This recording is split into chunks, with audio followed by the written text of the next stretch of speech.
আমার সমস্যা ছিল ঘাড়ে ব্যথা অনেক দিন থেকে। তারপরে ঘুম হতে ছিল নি 2.5-3 বছর থেকে আগে। Welcome to natural health world. আজকে আমাদের সাথে আছেন শেখ আশিক রাজা।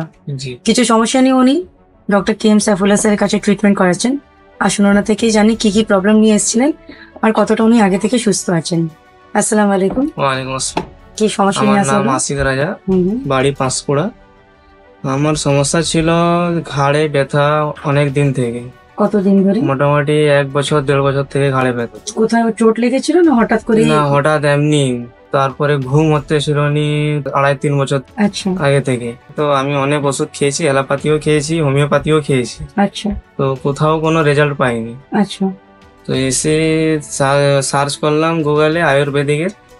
তো জানতে পারলাম কি পাক সার্কিস ডক্টর কে এম সাইফুল্লাহ। তো ওনার কাছে ভিজিট করার জন্য আমরা আসছিলাম, 2বার হয়ে গেছে এ নিয়ে।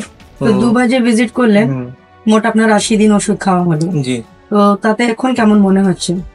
এখন আমার যে প্রবলেমটা ছিল, ঘুমের প্রবলেম বা ঘাড়ের ব্যথার প্রবলেম, একদম 80% মোটামুটি কমে গেছে। বাহ, দুটোই সমস্যা মানে 80% হ্যাঁ, কমে কমে গেছে। গেছে। উপর থেকে বিশ্বাস রাখুন, হুম, 100% তাড়াতাড়ি সুস্থ হয়ে যাবেন, এটাই কামনা করবো। ঠিক আছে। Thank you.